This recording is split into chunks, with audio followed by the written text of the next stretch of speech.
Hey, welcome to the channel. My name is Jason, and here I talk about all things story.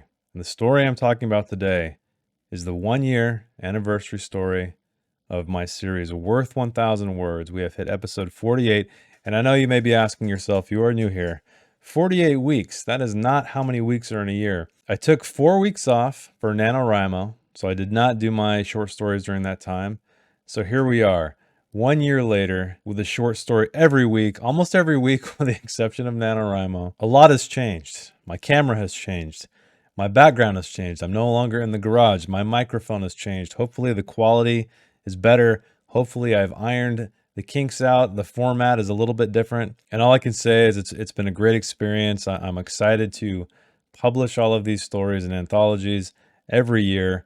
However, I believe I'm going to keep it at 52, so I'm going to do 4 more stories before I publish it. However, right now, if you're watching my streams, you do know that I'm working on editing them right now. I'm only about 8 in, so it's going to be a little bit of time before I get all that together. I'm considering sending it to an editor, but I'm not quite sure yet because I don't know if I want to keep that sort of like rawness, if that's even a word, to the whole thing. But if you've been on this journey with me the whole time, thank you for sticking around. I know these videos aren't very popular. They don't get a lot of views. And, selfishly, this is a little bit for me because it helps me progress and learn things. And it gives me a weekly goal to create, even though it's not really contributing directly to my longer form work. I think indirectly it does, most definitely. And with this week's artwork, I had to find a horror soundtrack, which you will see why shortly, and I chose the soundtrack for the film It Follows by Disaster Piece, who is a very amazing electronic artist with a very extensive discography, so I highly suggest you go check him out. This story, though, it's a bit weird, and it's kind of funny that I ended the year on this one. It is kind of a disaster piece in itself, but I will let you be the judge of that. I will let you experience that. I will not spoil it. So let us check out this week's artwork. This week's artwork is titled Psycho, and it's by a concept artist at WB Games Montreal named Mohamed Qureshi, out of course, Montreal, Canada. I found this one accidentally. It's not a new one. It was actually published 5 years ago. I don't think that it's necessary to do art that's been published recently, because all art should be celebrated, of course. And this one deserves celebrating for many, many reasons. Let's take a closer look. So we have a POV shot looking through a broken window in a house, into a room, into a hallway, and in that hallway is standing a man with a hatchet. And there are some bloody prints streaked across the back wall. There's blood on the floor, blood on his face, and he looks like he's thinking about something. Possibly what he did. I don't know. Maybe how shiny his shoes are and how he appreciates how they look in the sunlight that is streaming through this window, creating a very cage-like image on the ground, which I think is a great metaphor that I'm probably going to use. I can almost guarantee it. But some other nice details. We have these doily-like curtains streaming in the wind. I think it's a great contrast to the grisly display before you. And there's just some other interesting elements. We have this couch. We have this little, it looks like a sunflower in a pot near a clock and a lamp. And I love the fact that our subject is in the background, not in the foreground, not even completely lit by the sun itself. He's mostly in shadow. And I think there are so many implications as to what kind of metaphors I can pull out of this. So thank you, Mohammed. This is some amazing, amazing artwork. I love the thought to detail, the thought to composition, just the overall thought to storytelling. And I'll have to tell you that there's plenty of artists on ArtStation who do technically amazing work. However, storytelling sometimes falls a bit flat for me, but this one has a ton of it. I don't know where I'm going to go with this. It could be crazy. It could be wild. It could be very cliche. So let's see what I came up with. Fire engine red, lodged in a stump, split, silver grill formed to precision. Crash. Into bare feet, broken nails, not the kind you hammer. A hammer fell, the kind that begins with sledge, made of iron attached to a blood-red face, howling, beating, beating. Like the wind had. Through the open window, through his cage. White on white on white, crosses on crosses on crosses. Arms big enough to get through, though stumpy and short. Not this one, this now one, perma-fogged, cool to the touch. Crash. Through the now cage, elbows worked better than fingers. No blood in view, just white crosses he could fit his arms through. Still unable to escape this prison, though he was stronger now, smarter now, more resourceful. Who the hell had a fire engine red hatchet? Hell had something. Scrape, scrape, scrape. No good. No time. Curtains like pretty spider webs cheered him to freedom. Clink, clink, clink went the glass by way of fire engine blade. The grip was good, strong, like the one that had tried to pull him through his cage when he had stumpy, weak arms and only pictures in his head. Bite. Went a mouth on his hand. Went the broken glass he hadn't completely removed. Little sister, full of teeth, should be on a fucking leash.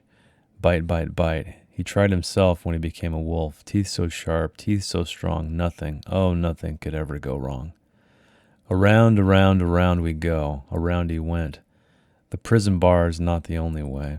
He knew the ins and outs, so many there were. Ones that even a joke of a hatchet could provide. Didn't need it, door unlocked.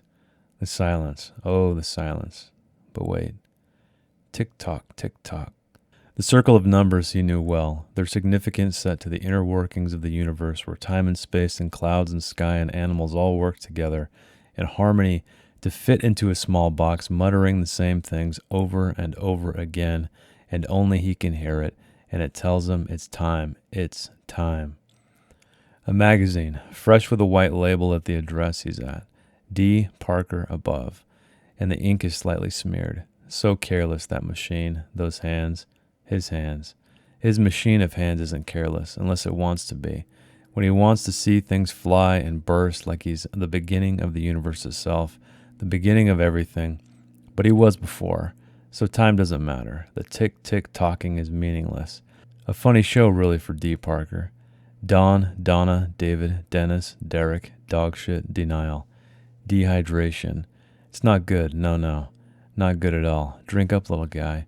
Drink, drink, drink. Smells funny, tastes worse, but Dad doesn't care. Says if it's good enough for his 57 cherry, it's good enough for his boy. His good old boy, who's old enough to have a fucking drink with his old man. Old boy, old man, just fucking old. A bath is what he needs, not a drink, so that's what he gets.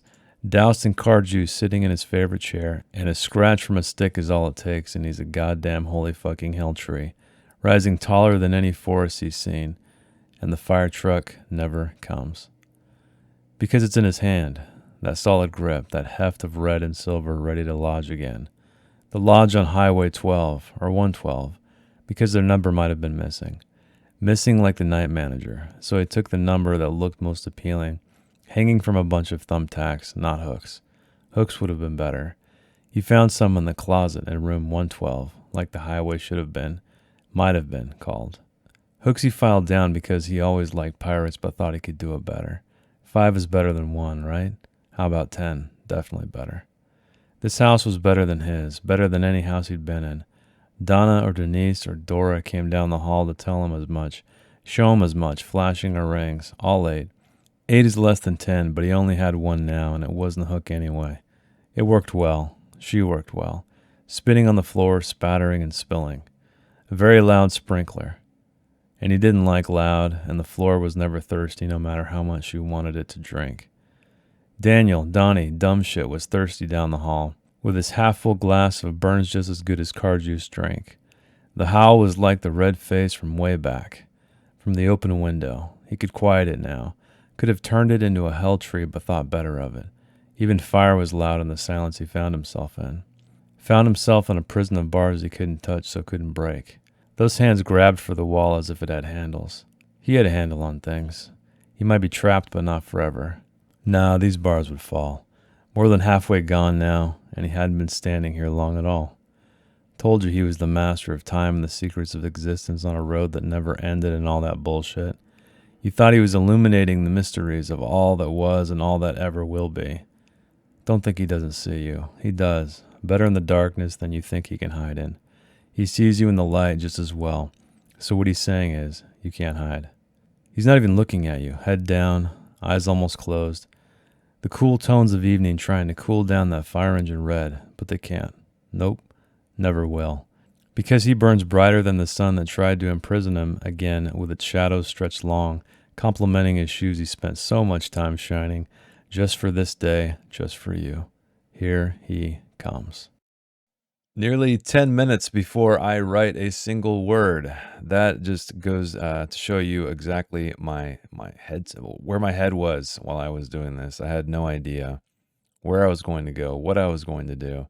And you've heard the story already, so take it or leave it. It is what it is. It's weird, but I will talk to you a little bit about the inspiration or what came to mind when I was writing it. First and foremost, I was looking at this image trying to find something that would subvert expectations, something that wasn't merely a story about a man killing somebody in a house. However, that's what I did. I started with the X. You could see fire engine red, lodge in a stump, split, silver grill, formed to precision. So, with the strange wording, I'm sure you can see what I was going for.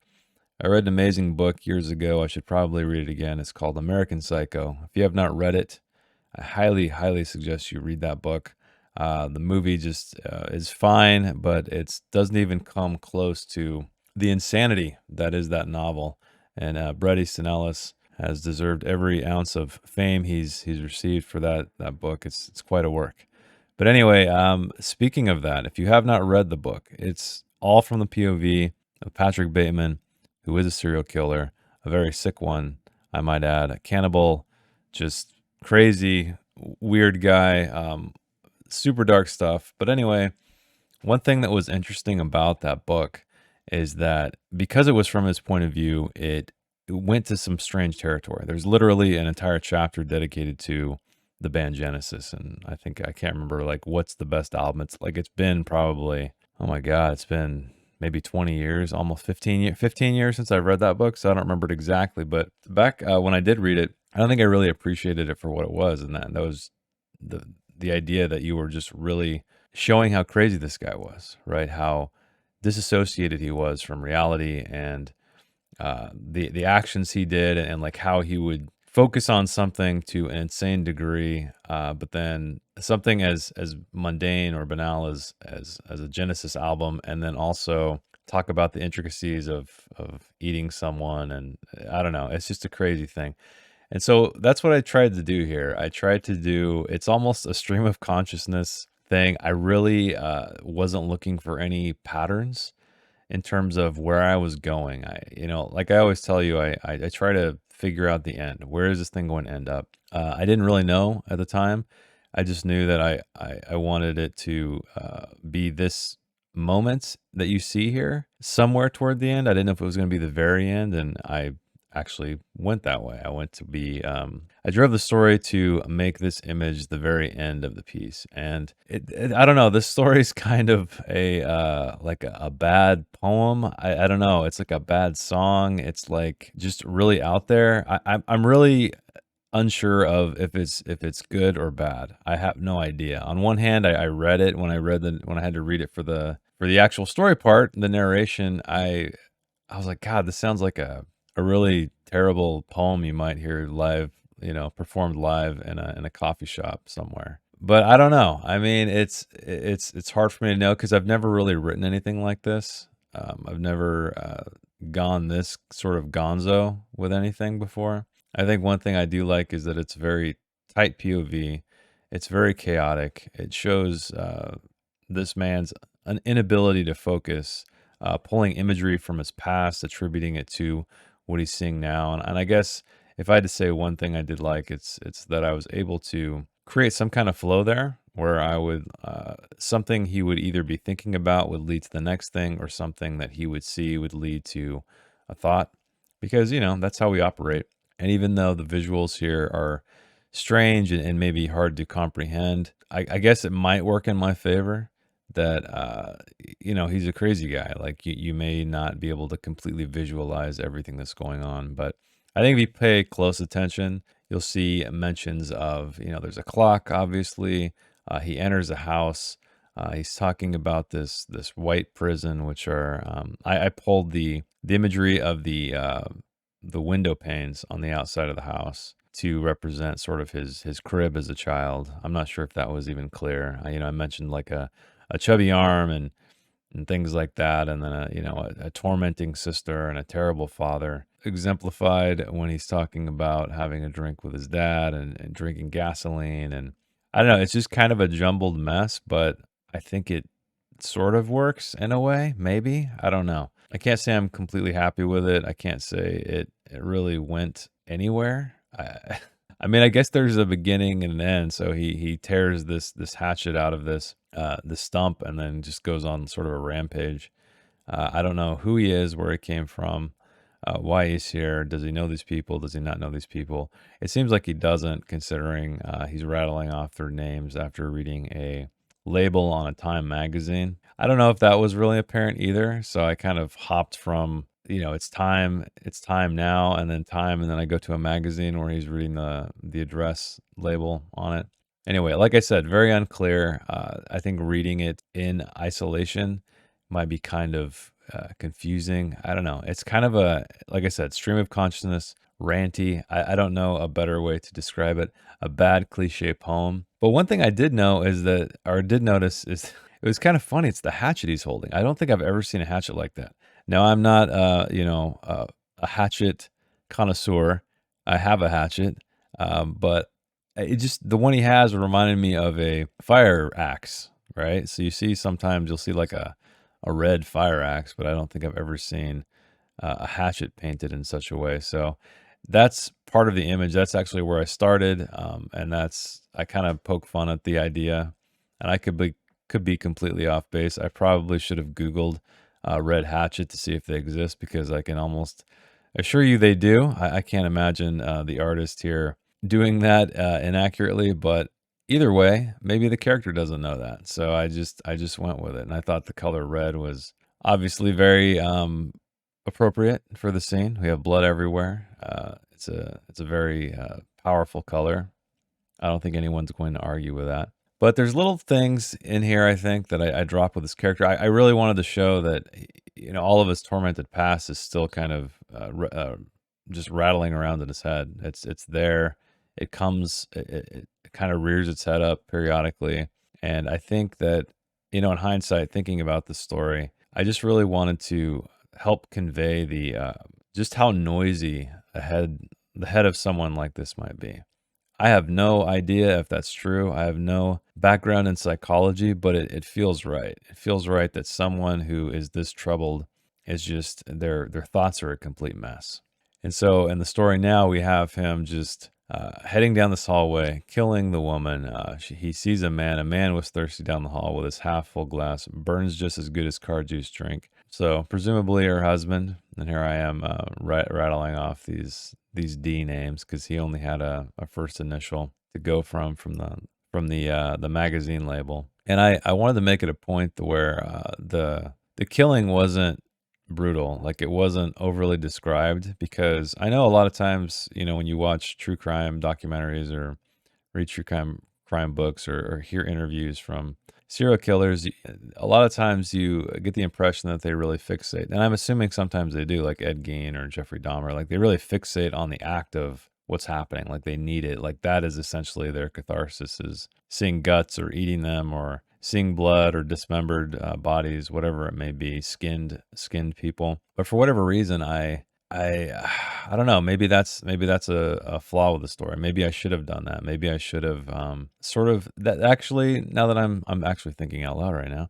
but I think that would have helped in terms of making you maybe empathize with this man. I mean, I guess there are some elements that, you get glimpses into his past, and sort of how his life was complete shit, and then that's more or less what drove him to this. And I know that's cliche. I know that, your upbringing and stuff isn't 100% how you're going to turn out, but I can guarantee you it's going to play a very large part. So I went with that. But I think that maybe, showing that, like, he's sort of a victim, right? He needs these terrible, terrible acts to become normal, right? Maybe it's not a selfish thing. Maybe it's something he requires, just like food or water, the quietest thoughts. I think that might have been a cool aspect, and hopefully make the reader just like I said, further empathize with this character, just to know that he's not doing this because he wants to, he's doing it because he has to. And I believe Jeffrey Dahmer said something like that. Like he was always disgusted with what he did. Whether or not you believe him or not in these interviews, I mean, that's up to you. But it always felt like he just had this uncontrollable desire to do terrible, terrible things. And once they were done, he just kind of realized how bad they were. And obviously, in hindsight, in the interviews, he mentioned as much. But you never know. You never know the truth. You never know if he was just saying that for the camera to hopefully, I don't know, appear as a sane man for some narcissistic reason. I have no idea. But luckily, I think the stream of consciousness helped from a time standpoint. I think I was only about an hour, yeah, hour 10 ish around there. And then I actually started turning it around too. Like he's not done. He's coming for you. I almost start to address the reader. You know, he's not even looking at you head down. Welcome to the end, dear viewer. I'm so glad you made it. That was a tough one to get through, wasn't it? That was rough. That was maybe a little cliche, maybe a little bit garbled. I don't know, whatever you want to call it. It was sort of a stream of consciousness, strange experience, I guess. I don't know if it's my worst story yet or one that fits somewhere in the middle. I don't quite know. I'm still honestly at a loss of what to think about it. I think there are some things that I do enjoy about it, some things I don't. So let's talk about those things. Start with the bad. Well, the bad could be that you could see I was struggling with this one. I talked about it in the writing analysis, but it took me a good 10 minutes of just staring at this picture to begin, to know where I wanted to go. And I chose American Psycho as an inspiration. Getting deep into the head of this character, trying to convey his jumbled and very chaotic thoughts, and maybe just how he perceived the world in this state. Because I really didn't want to do anything as expected. I think I did, though. I think the actual events that unfolded in the story were quite expected, but maybe the way that I told the story was unexpected. And so, at the very least, if I did capture some of that, I'm okay with that. But it is a story that doesn't really go anywhere, although I don't know that it has to. I think that sometimes I try too hard to create a very complete story with these. And I think sometimes it's just great to capture a moment, right? Maybe this moment is incomplete. Maybe it ends on a cliffhanger. Maybe it ends in an unsatisfying way. I think that's okay. And I think that this one, I think what I really learned about it or from it is that to not beat myself up so much about it, just have fun with what I'm doing and enjoy the process, learn from the process, and just don't be so concerned trying to nail a complete story format, even though I will always have that, right? That is always my post. I always want to create an interesting story in 1,000 words. As with this one, you don't always do it. And it's funny because last week I was talking about never give up. Your subconscious always seems to find a way. I don't know if mine did. I really don't know.